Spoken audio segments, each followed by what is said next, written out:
ಸುಮಾರು 150 ಮನೆಗಳುಳ್ಳ ಪುಟ್ಟ ಹಳ್ಳಿಯಲ್ಲಿ ನೆಲೆ ನಿಂತ ಈ ದೇವಾಲಯ ಮೂಲವಾಗಿ ನಿರ್ಮಾಣಗೊಂಡಿದ್ದೇ ರೋಚಕ ಕತೆ.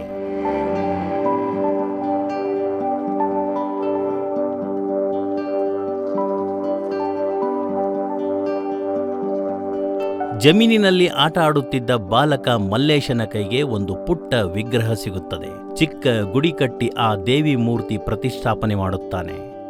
ದೇವಿಗೆ ಶರಣಾಗಿ ಬಂದ ಭಕ್ತರ ಕಷ್ಟಗಳನ್ನು ಪರಿಹರಿಸುವಲ್ಲಿ ಆ ದೇವಾಲಯ ಪವಾಡ ಸೃಷ್ಟಿಸುತ್ತದೆ. ಇಂದು ಇದೇ ದೇವಾಲಯ ಹೆಮ್ಮರವಾಗಿ ಬೆಳೆದು ಕನ್ನಡ ನಾಡಿನ ಗಡಿದಾಟಿ ದೇಶ ವಿದೇಶದಲ್ಲಿ ಪ್ರಸಿದ್ಧಿ ಪಡೆಯುತ್ತಿದೆ. ಇಂದು ಈ ದೇವಾಲಯ ಇತಿಹಾಸ ಪುಟಗಳಲ್ಲಿ ಸೇರಲು ಕಾರಣ ಧರ್ಮದರ್ಶಿಗಳಾದ ಡಾಕ್ಟರ್ ಮಲ್ಲೇಶ್ ಗುರೂಜಿರವರ ಸಂಯೋಜನೆ, ಸಾರಥ್ಯದೊಂದಿಗೆ ಶ್ರೀ ಬಸವಪ್ಪರವರ ಮಾರ್ಗದರ್ಶನದಂತೆ ತಾಯಿ ಶ್ರೀ ಚಾಮುಂಡೇಶ್ವರಿ ಆಶೀರ್ವಾದದಿಂದ ಅಘೋರಿಗಳ ಪ್ರೇರಣೆ ಮೇರೆಗೆ ಬೃಹತ್ ಪ್ರತಿಮೆ ಸ್ಥಾಪಿಸಲು ಅಪ್ಪಣೆ ಸಿಗುತ್ತದೆ. ಭಕ್ತರ ಮನೆಯಲ್ಲಿ ಬೇಡವಾದ ವಿವಿಧ ಲೋಹಗಳ ಪಾತ್ರೆ, ತಟ್ಟೆ, ಲೋಟ ಇತ್ಯಾದಿ ವಸ್ತುಗಳ ದಾನವಾಗಿ ಕೊಟ್ಟ ಪಂಚಲೋಹಗಳ ಸಂಗ್ರಹದಿಂದ ಪ್ರಪಂಚದ ಪ್ರಥಮ ಅತಿ ಎತ್ತರದ ಚಾಮುಂಡೇಶ್ವರಿ ಪ್ರತಿಮೆ ನಿರ್ಮಾಣಗೊಳ್ಳುತ್ತದೆ. ಇದು ನೆಲಮಟ್ಟದಿಂದ 18.288 ಮೀಟರ್ ಅಥವಾ 60 ಅಡಿ ಎತ್ತರದಲ್ಲಿದ್ದು ಪರಿಪೂರ್ಣ ಪಂಚಲೋಹದಿಂದ ಕೂಡಿದೆ. ಈ ಪ್ರತಿಮೆ ರೈತ ನಿರ್ಮಿಸಿದ ಚಾಮುಂಡೇಶ್ವರಿ ಪ್ರತಿಮೆ ಎಂಬ ಗೌರವವನ್ನು ಹೊಂದಿದೆ. ಈ ಪ್ರತಿಮೆ ನಿರ್ಮಿಸಲು ಸುಮಾರು 3 ವರ್ಷ ತೆಗೆದುಕೊಂಡಿದ್ದಾರೆ. ಅನೇಕ ನುರಿತ ಕಾರ್ಮಿಕರು, ಭಕ್ತರು ಸಲ್ಲಿಸಿದ ಹಿತ್ತಾಳೆ, ತಾಮ್ರ, ಚಿನ್ನ, ಬೆಳ್ಳಿ, ಕಬ್ಬಿಣ ಕರಗಿಸಿ ಬಿಡಿ ಬಿಡಿಯಾಗಿ ಚಾಮುಂಡೇಶ್ವರಿ ಪ್ರತಿಮೆ ಅಚ್ಚು ಮಾಡಿಕೊಂಡು ಹಂತ ಹಂತವಾಗಿ ಜೋಡಣೆ ಮಾಡುವ ಮೂಲಕ ಸಿದ್ಧಪಡಿಸಿದ್ದಾರೆ. ಆಗಸ್ಟ್ 8, 2021ರಲ್ಲಿ ಲೋಕಾರ್ಪಣೆಗೊಳ್ಳುವ ಮೂಲಕ ಈ ಪುಣ್ಯಕ್ಷೇತ್ರ ಭಕ್ತಿಯೊಂದಿಗೆ ಪರಂಪರೆಯ ಇತಿಹಾಸ ಸಾರುವ ತಾಣವಾಗಿ ಗಟ್ಟಿ ನೆಲೆ ನಿಂತಿದೆ. ಚಾಮುಂಡೇಶ್ವರಿ ತಾಯಿಯ ಬೃಹತ್ ಪ್ರತಿಮೆ ತನ್ನದೇ ಆದ ಅನೇಕ ವಿಶೇಷತೆಗಳನ್ನು ಒಳಗೊಂಡಿದೆ.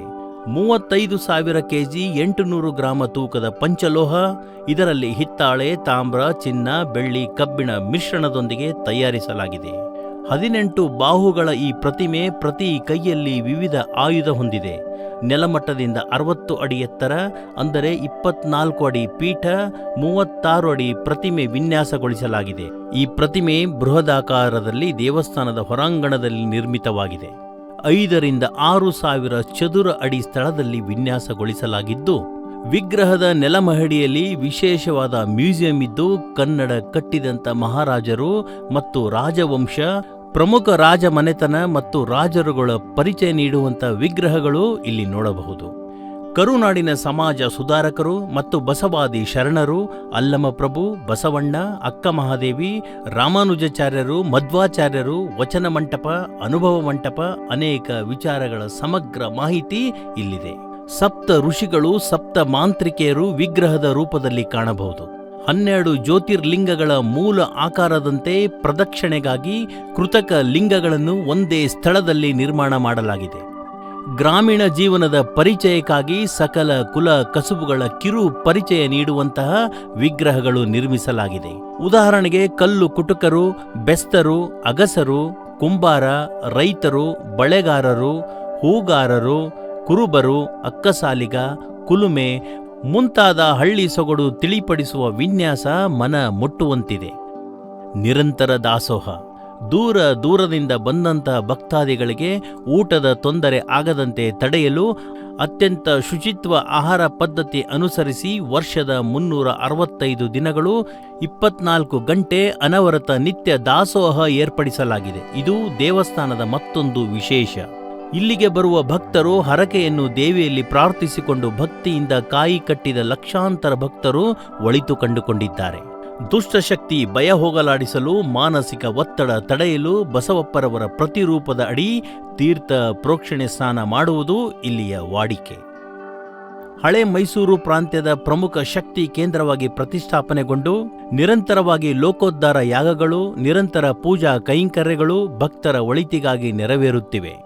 ಇಂತಹ ಸ್ಥಳ ಮಹಿಮೆ ಮತ್ತು ಕ್ಷೇತ್ರ ಮಹಿಮೆ ದೇವಾಲಯ ಭಾರತ ಮತ್ತು ಏಷ್ಯಾ ಖಂಡದಲ್ಲಿ ಅಷ್ಟೇ ಅಲ್ಲದೆ ಪ್ರಪಂಚದ ದೇವಾಲಯಗಳ ಇತಿಹಾಸ ಶೋಧಿಸಿದರೂ ಸಿಗದಂತಹ ಅಂಶ ಹೊಂದಿರುವ ಕಾರಣ ಕಲ್ಪವೃಕ್ಷ ಆಡ್ಸ್ ಮೀಡಿಯಾ ಮತ್ತು ಇವೆಂಟ್ ಸಂಸ್ಥೆ ತಿಂಗಳುಗಟ್ಟಲೆ ಪರಿಶೀಲಿಸಿ ಸ್ಥಳಕ್ಕೆ ಭೇಟಿ ಕೊಟ್ಟು ಅನೇಕ ಮಾಹಿತಿಯನ್ನು ಸಂಗ್ರಹಿಸಿ ಪ್ರತಿಷ್ಠಿತ ಇಂಡಿಯಾ ಬುಕ್ ಆಫ್ ರೆಕಾರ್ಡ್ ಮತ್ತು ಏಷ್ಯಾ ಬುಕ್ ಆಫ್ ರೆಕಾರ್ಡ್ ಸಮೂಹಕ್ಕೆ ಸಂಪೂರ್ಣ ವರದಿಯನ್ನು ದೃಶ್ಯ ಮಾಧ್ಯಮ ಮತ್ತು ಛಾಯಾಚಿತ್ರ ಹಾಗೂ ಸ್ಥಳ ಪುರಾಣದ ಲೇಖನಗಳನ್ನು ನೀಡುವ ಮೂಲಕ ಪರಿಪೂರ್ಣ ಮಾಹಿತಿ ನೀಡಲಾಗಿತ್ತು.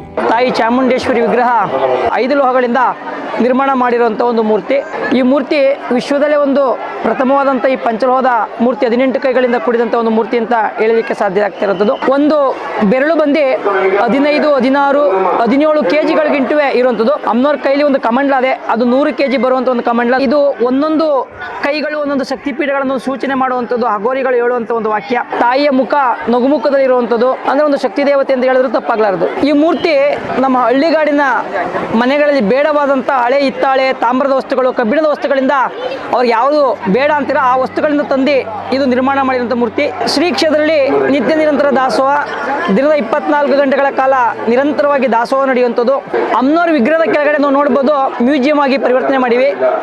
ಆ ಮ್ಯೂಸಿಯಂ ಅಲ್ಲಿ ನಾವು ನೋಡ್ಬೋದು ಹಳ್ಳಿಯ ಸೊಗಡು, ಮೈಸೂರು, ಹಳೆ ಮೈಸೂರು ಪ್ರಾಂತ್ಯದ ಯದುವಂಶಕ್ಕೆ ಸಂಬಂಧಪಟ್ಟಂಥ 25 ಜನ ಮಹಾರಾಜರು, ಒಬ್ಬರು ರಾಜಕುಮಾರರು, 7 ನದಿಗಳು, ಗಂಗೆ, ಯಮುನೆ, ಚೈತ್ರೆ, ಗೋದಾವರಿ, ನರ್ಮದಾ, ಸಿಂಧು, ಕಾವೇರಿ, 7 ನದಿಗಳ ಉಗಮ ಸ್ಥಾನ, ಮತ್ತು ಆ ಥರ ಅಣೆಕಟ್ಟುಗಳು ಎಷ್ಟು ಬರ್ತವೆ ಅನ್ನೋದು, ಸಮಾಜಕ್ಕೆ ಸಂಬಂಧಪಟ್ಟಂಥ ಸಮಾಜ ಸುಧಾರಕರು, ಧಾರ್ಮಿಕ ಸುಧಾರಕರು, ಕವಿಗಳು, ಕನ್ನಡದ ಕವಿಗಳು, ಈ ಥರ ಎಲ್ಲ ರಾಜ ಮಹಾರಾಜರುಗಳು ಕವಿಗಳನ್ನು ಆ ಮ್ಯೂಸಿಯಂ ಒಳಗಡೆ ಇರುವಂಥದ್ದು.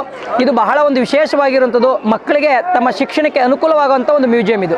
ಈ ದಾಖಲೆಗಳ ಆಧಾರದ ಮೇರೆಗೆ ಇಂಡಿಯಾ ಬುಕ್ ಆಫ್ ರೆಕಾರ್ಡ್ ಮತ್ತು ಏಷ್ಯಾ ಬುಕ್ ಆಫ್ ರೆಕಾರ್ಡ್ ತಮ್ಮದೇ ಆದ ಸರ್ವೆ ಮುಖಾಂತರ 26 ಜನವರಿ 2025ರಂದು ಅಧಿಕೃತವಾಗಿ ಪ್ರಪಂಚದ ಪ್ರಥಮ ಅತಿ ಎತ್ತರದ ಪಂಚಲೋಹ ಚಾಮುಂಡೇಶ್ವರಿ ಪ್ರತಿಮೆ ಎಂಬ ಹೆಗ್ಗಳಿಕೆಗೆ ಪಾತ್ರವಾಗಿ ಇತಿಹಾಸ ಸೃಷ್ಟಿಸುತ್ತಿದೆ. ಈ ಒಂದು ಮಹಂತರ ಕಾರ್ಯ ಇತಿಹಾಸ ಪುಟಗಳಲ್ಲಿ ನೆಲೆ ನಿಲ್ಲಲು ಶ್ರೀ ಕ್ಷೇತ್ರದ ಧರ್ಮದರ್ಶಿಗಳಾದ ಡಾಕ್ಟರ್ ಮಲ್ಲೇಶ್ ಗುರೂಜಿರವರು, ಶ್ರೀ ಬಾಬುರವರು, ದೇವಸ್ಥಾನದ ಆಡಳಿತ ಮಂಡಳಿ, ಭಕ್ತ ಸಮೂಹ, ಗೌಡಗೆರೆ ಹಾಗೂ ಸುತ್ತಮುತ್ತಲಿನ ಗ್ರಾಮದ ಗ್ರಾಮಸ್ಥರು ತೋರಿದಂಥ ಸಹಕಾರ ಅನನ್ಯವಾದುದು.